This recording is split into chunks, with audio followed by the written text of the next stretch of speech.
Ethan Frome by Edith Wharton. Chapter 2. As the dancers poured out of the hall, Frome, drawing back behind the projecting storm door, watched the segregation of the grotesquely muffled groups, in which a moving lantern ray now and then lit up a face flushed with food and dancing. The villagers, being afoot, were the first to climb the slope to the main street, while the country neighbors packed themselves more slowly into the sleighs under the shed. "Well, ain't you riding, Matty?" A woman's voice called back from the throng about the shed, and Ethan's heart gave a jump. From where he stood, he could not see the persons coming out of the hall till they advanced a few steps beyond the wooden sides of the storm door. But through its cracks he heard a clear voice answer, "Well, mercy, no! Not on such a night!" She was there then, close to him, only a thin board between. In another moment she would step forth into the night, and his eyes, accustomed to the obscurity, would discern her as clearly as though she stood in daylight. A wave of shyness pulled him back into the dark angle of the wall, and he stood there in silence instead of making his presence known to her. It had been one of the wonders of their intercourse that from the first she, the quicker, finer, more expressive, instead of crushing him by the contrast, had given him something of her own ease and freedom. But now he felt as heavy and loudish as in his student days, when he had tried to jolly the Worcester girls at a picnic. He hung back, and she came out alone, and paused within a few yards of him. She was almost the last to leave the hall, and she stood looking uncertainly about her as if wondering why he did not show himself. Then a man's figure approached, coming so close to her that under their formless wrappings they seemed merged in one dim outline. "Gentleman friend gone back on you? Say, Matt, that's tough. No, I wouldn't be mean enough to tell the other girls, but I ain't as low down as that." How Frome hated his cheap banter. "But look at it here. Ain't it lucky I got the old man's cutter down there, waiting for us?" Frome heard the girl's voice, gaily incredulous. "Well, what on earth's your father's cutter doing down there?" "Why, waiting for me to take a ride. I got the roan colt, too. I kinder knew I'd want to take a ride tonight." Edie, in his triumph, tried to put a sentimental note into his bragging voice. The girl seemed to waver, and Frome saw her twirl the end of her scarf irresolutely about her fingers. Not for the world would he have made a sign to her, though it seemed to him that his life hung on her next gesture. "Hold on a minute while I unhitch the colt," Dennis called to her, springing toward the shed. She stood perfectly still, looking after him in an attitude of tranquil expectancy, torturing to the hidden watcher. Frome noticed that she no longer turned her head from side to side, as though peering through the night for another figure. She let Dennis Edie lead out the horse, climb into the cutter, and fling back the bearskin to make room for her at his side.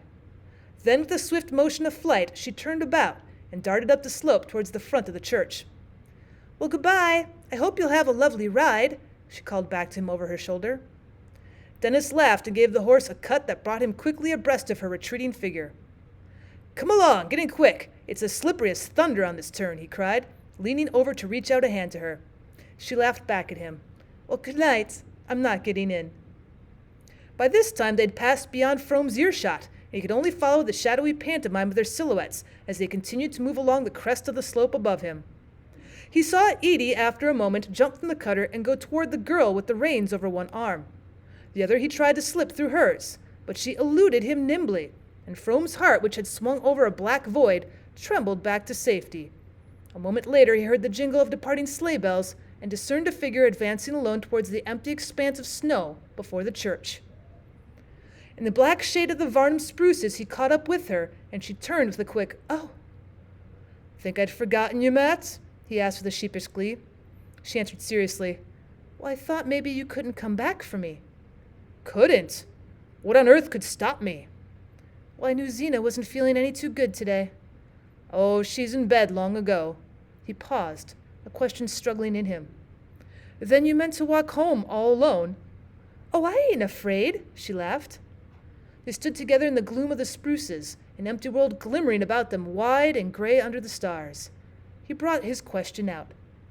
"Well, if you thought I hadn't come, why didn't you ride back with Dennis Edie?" "Why, where were you? How did you know? I never saw you." Her wonder and his laughter ran together like spring reels in a thaw. Ethan had the sense of having done something arch and ingenious. To prolong the effect, he groped for a dazzling phrase and brought out in a growl of rapture, "Come along." He slipped an arm through hers as Edie had done, and fancied it was faintly pressed against her side. but neither of them moved. It was so dark under the spruces that he could barely see the shape of her head beside his shoulder. He longed to stoop his cheek and rub it against her scarf. He would have liked to stand there with her all night in the blackness. She moved toward a step or two and then paused again above the dip of the Corbury Road. Its icy slope, scored by innumerable runners, looked like a mirror scratched by travelers at an inn. Well, there was a whole lot of them coasting before the moon set, she said. Would you like to come in and coast with them some night? He asked. Oh, would you, Ethan? Oh, it would be lovely. Well, we'll come tomorrow if there's a moon. She lingered, pressing closer to his side. Ned Hale and Ruth Varnum came just as near running into the big elm at the bottom. We were all sure they were killed. Her shiver ran down his arm. Wouldn't it have been too awful? Oh, they're so happy. Oh, Ned ain't much at steering. I guess I can take you down all right, he said disdainfully. He was aware that he was talking big like Dennis Eady, but his reaction of joy had unsteadied him, and the inflection with which she had said of the engaged couple, "They're so happy," made the words sound as if she'd been thinking of herself and him. That elm is dangerous, though. It ought to be cut down, she insisted. Would you be afraid of it with me? I told you I ain't the kind to be afraid, she tossed back almost indifferently, and suddenly she began to walk on with a rapid step.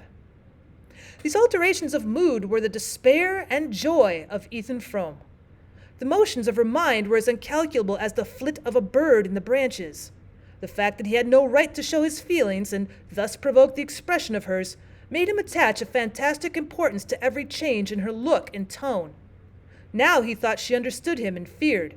Now he was sure she did not, and despaired. Tonight the pressure of accumulated misgivings sent the scale drooping toward despair, and her indifference was the more chilling after the flush of joy into which she had plunged him by dismissing Dennis Eady. He mounted Schoolhouse Hill at her side and walked on in silence till they reached the lane leading to the sawmill. Then the need of some definite assurance grew too strong for him. You'd have found me right off if you hadn't gone back to have that last reel with Dennis, he brought out awkwardly. He could not pronounce the name without a stiffening of the muscles of his throat. Why, Ethan, how could I tell you were there? Well, I suppose what folks say is true, he jerked out at her, instead of answering. She stopped short, and he felt in the darkness that her face was lifted quickly to his. Why? What do folks say? Well, it's natural enough you should be leaving us, he floundered on, following his thought.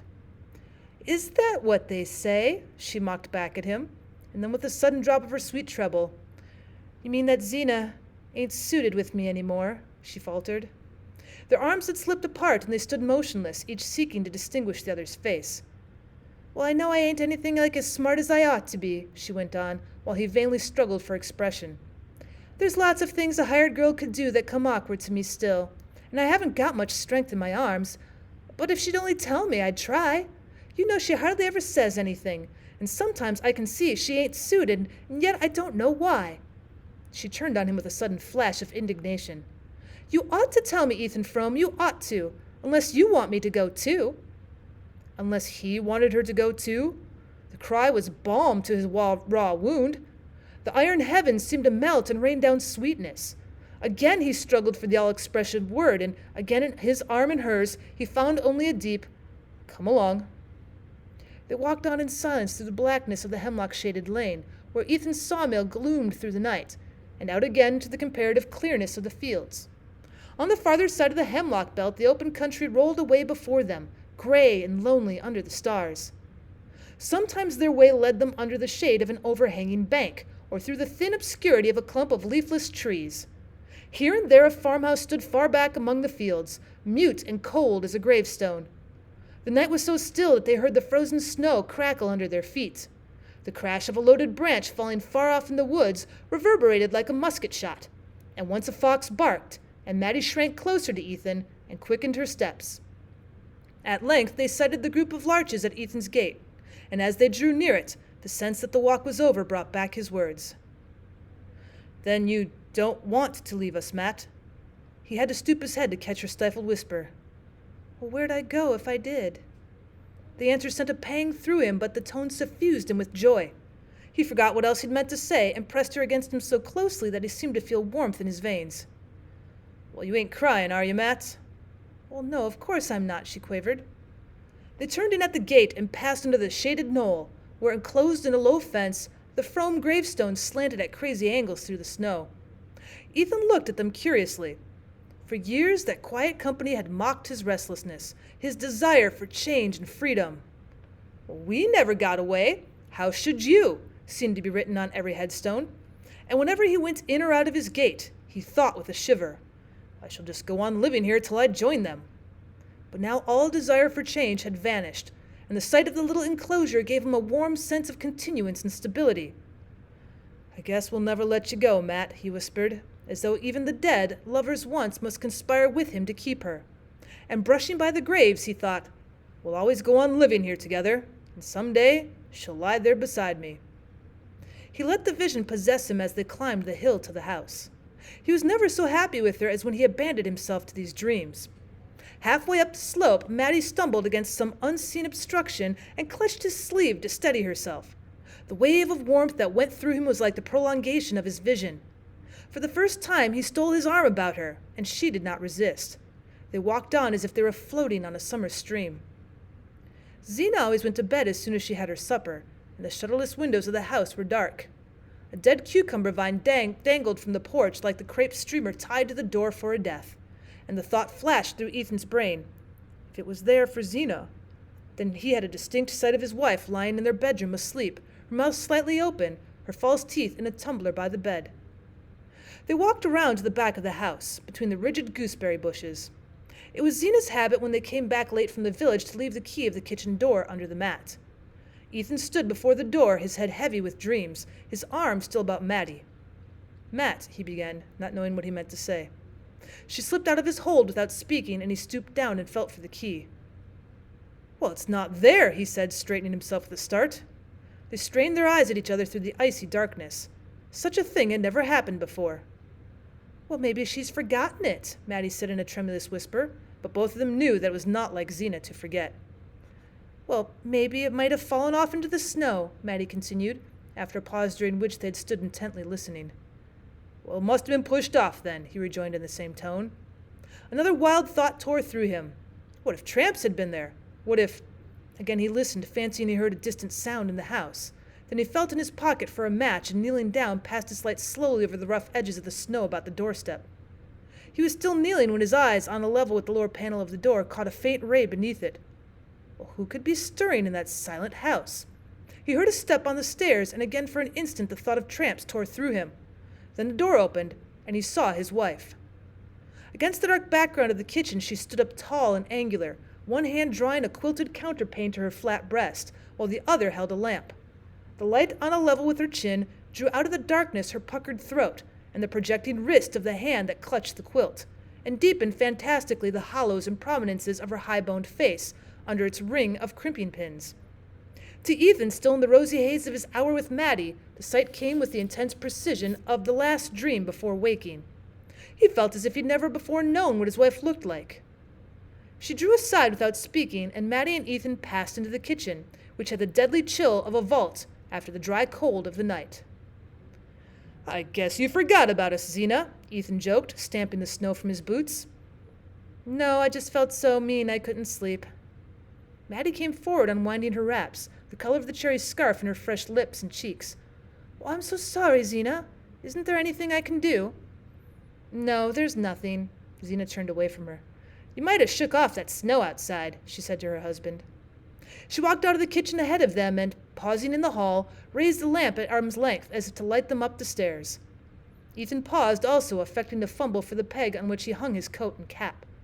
The doors of the two bedrooms faced each other across the narrow upper landing, and tonight it was peculiarly repugnant to him that Maddie should see him follow Zena. "I guess I won't come up yet a while," he said, turning as if to go back into the kitchen. Zena stopped short and looked at him. "Well, for the land's sake, what are you going to do down here?" "Well, I've got the mill accounts to go over." She continued to stare at him, the flame of the unshaded lamp bringing out with microscopic cruelty the fretful lines of her face. "Well, at this time of night? You'll catch your death. The fire's out long ago." Without answering, he moved away toward the kitchen. As he did so, his glance crossed Maddie's, and he fancied that a fugitive warning gleamed through her lashes. The next moment they sank to her flushed cheeks, and she began to mount the stairs ahead of Zena.